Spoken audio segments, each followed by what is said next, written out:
Chris Skidmore. Thank you, Madam Deputy Speaker, for allowing me to make my maiden speech. And I also say many congratulations on your illustrious elevation. I'm delighted to see a fellow Bristol MP in the chair. I'd also like to congratulate the honour member for Makerfield on her maiden speech, and I'd also like to congratulate all the other honourable members who've made their maiden speeches today. I've enjoyed listening to them all, and it's been heartening to hear the passion and conviction with which they have spoken about their constituencies.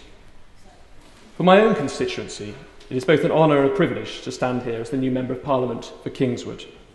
Located between Bristol and Bath, within the boundaries of South Gloucestershire, it includes the towns and villages of Kingswood itself, Hanham, Longwell Green, Bars Court, Cadbury Heath, Emerson's Green, Bitton, Willsbridge, Oldland Common and North Common, Syston, Warmley, Mangotsfield, Rodway, Soundwell, as well as a large part of beautiful countryside that lies within our precious green belt.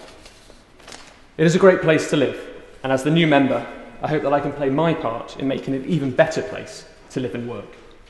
And as a local man who was born and grew up there, and whose family have lived in Kingswood for generations, I'm extremely proud to serve the local area I call home.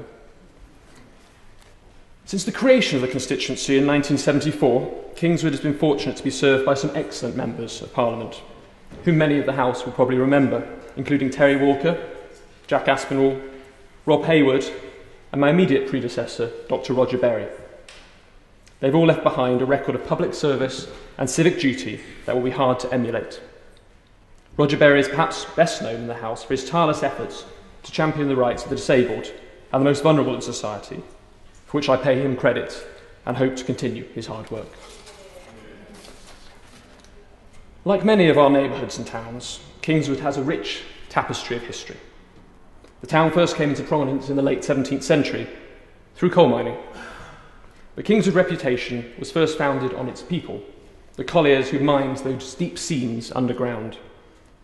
Fiercely independent in spirit, as one contemporary wrote, the colliers were numerous and utterly uncultivated.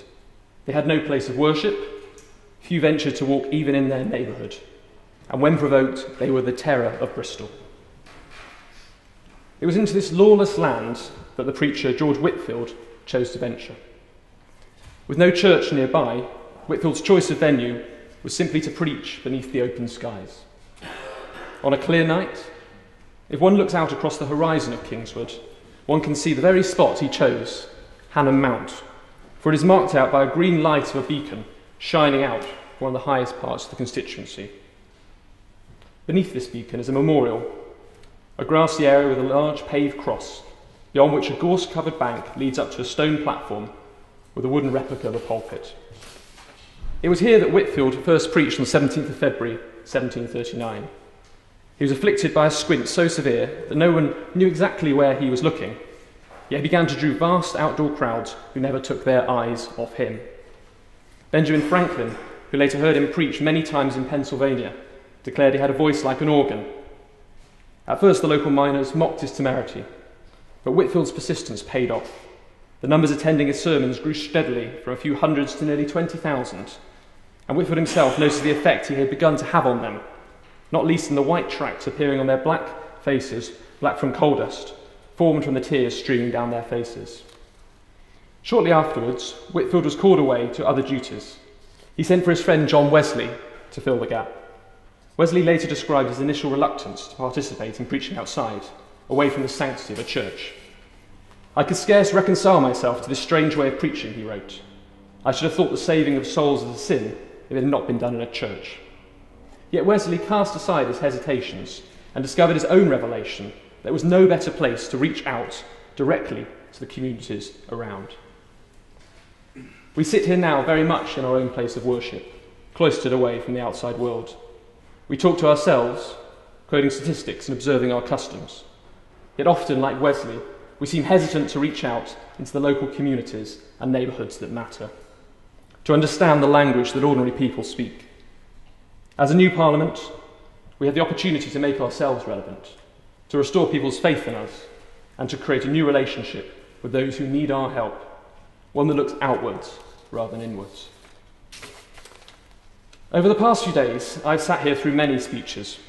Many have been excellent, a testament to the talent that many honourable members will bring to the House. However, I've been struck by how many honourable members opposite have felt the need to blame the present problems that our nation faces on the events of the 1980s. What we need now is not a history lesson, however inaccurate. The past, whatever each of our respective views upon it, will not provide us with an answer. What we need is to look forward, to understand that now, in this, the second decade of the 21st century, we still do not have all the answers to the solutions needed to tackle the desperate poverty that still afflicts many areas of our nation. We will only begin to find these answers if we begin to seek out the right questions. The first must be, how is it that despite billions of pounds spent, we find that in the past 13 years, the gap between the richest and the poorest has widened? How is it that despite the state taking an ever-interfering role in the lives of local neighbourhoods and communities, local people feel increasingly powerless over the decisions that matter in their own lives? And how is it that those men and women who once believed proudly in the value of work and the life-affirming capacity that it brings are being forced to stay at home and claim benefits for fear of losing welfare they have become dependent upon? It is clear that the state and its money is not always the best solution. Poverty cannot simply be measured in pounds and pence. Those in desperate need cannot be measured as below a line on the graph.